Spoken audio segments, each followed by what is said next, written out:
কলকাতা থেকে মাত্র 2 ঘন্টার দূরত্বে 2 রাত 3 দিন বিশ্বের সব থেকে বড় রহস্যময় ম্যানগ্রোভ জঙ্গলে খুব সস্তায় 3 বেলা থাকা খাওয়া সহ নৌকায় চেপে ঘুরে আসতে চান, তাহলে ভিডিওটা শেষ পর্যন্ত দেখুন। 2700 টাকা মানে খাওয়া দাওয়া ঠিকঠাক হবে তো, রুমটা ঠিকঠাক পাবো তো, ঘোড়ায় কোনো ঘাটতি হবে না তো, পুরোটাই থাকবে আজকে ভিডিওর মধ্যে। চলো তাহলে আজকে ভিডিওটা শুরু করা যাক। সকাল সকাল শিয়ালদা থেকে ট্রেন ধরে চলে আসলাম ক্যানিং এ, তারপর উঠে পড়লাম অটোতে, কারণ Canning to Canning pick up and drop ছিল এই 2700 টাকার মধ্যেই। এরপর সুন্দর ভিউ দেখতে দেখতে চলে আসলাম সোনাখালি। সামনে এত বোর্ড দেখে আমি তো পুরো অবাক, ঝটপট উঠে পড়লাম বোর্ডে, আর সাথে সাথেই হাতে ধরিয়ে দিল ওয়েলকাম ড্রিঙ্কস। সেটা শেষ হতে না হতেই চলে আসলো ব্রেকফাস্ট, যেখানে রয়েছে লুচি, আলুর তরকারি আর মিষ্টি। ব্রেকফাস্ট কমপ্লিট হয়ে গেছে। কমপ্লিট হয়ে যাওয়ার পরে এখান থেকে বোর্ড ছেড়ে দিল।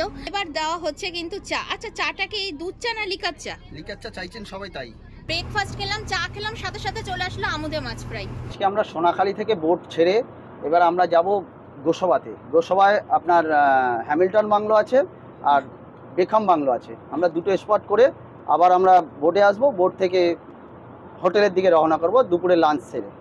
হোটেলটা কোথায় আছে? হোটেলটা পাখিরালয় আছে। পাখিরালয় আছে। পাখিরালয় আপনাদের প্রত্যেকেরই ওখানে, মানে আজকে নাইটটা আজকে পাখিরালয়, নাইট ওখানে থাকা হবে এবং পরের দিন নাইটটাও পাখিরালয়তেই থাকা হবে।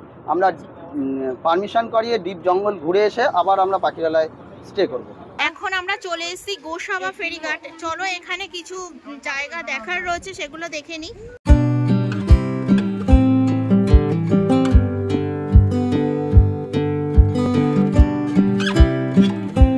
হ্যামিল্টন সাহেবের বাংলো। আচ্ছা, ইংরেজ শাসন করতেন এই বাংলোতে থেকে, এই সুন্দরবন এই দ্বীপটাকে পরিচালনা করতেন। তাই এনার এখানকার সুন্দরবনের মানুষ ঘুরতে এসে একবার দেখে যায়। মানে উনি কি এই বাড়িতে থাকতেন? এখানে থাকতেন।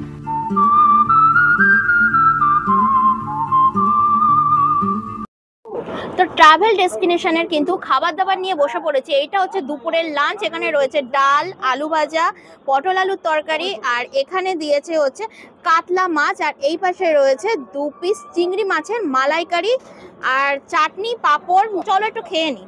ডালটা দিয়ে, আলু ভাজা দিয়ে, আর একটু লেবু দিয়ে, পুরো ঘরোয়া রান্না। আলু ভাজাটাও পুরো ঘরোয়া।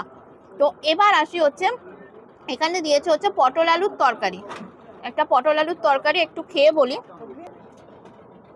জাস্ট অসাধারণ, আমার খুব ভালো লেগেছে। এবার চলে আসি মাছে। এপাশে রয়েছে এরকম সাইজের কিন্তু কাতলা মাছ। চলো একটু খাই।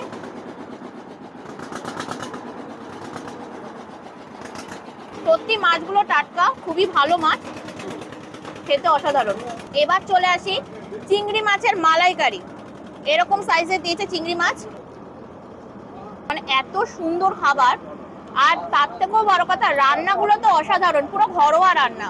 বেশি রিচ নয় যে তোমাদের খেয়ে দিয়ে কম্বল হয়ে যাবে সেরকম কোনো ব্যাপার না, বেশি রিচ না, একদম লাইট রান্না, আর মাছগুলো টাটকা।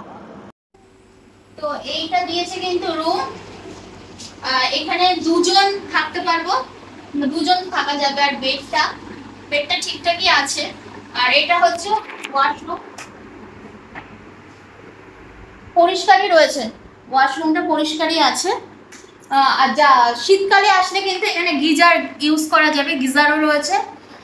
আর এপাশে রয়েছে আয়না, এখানে রেডি হতে পারবো, রেডি হয়ে গুছিয়ে আবার পরের দিন সকালবেলা বেরিয়ে পড়তে পারবো। তো এইটা হচ্ছে আজকে এবং কালকে থাকার রুমে। আস্তে আস্তে হয়ে গেল সন্ধে, আর দাদা হাতে দিয়ে দিল গরমা গরম চিকেন পকোড়া, টমেটো সস আর কফি। সেটা খেয়ে একটু পরিবেশ উপভোগ করতে করতেই চলে আসলো ডিনার।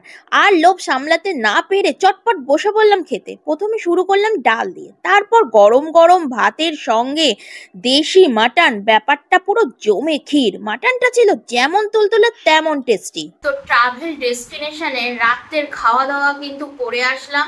খাসির মাংস ছিল।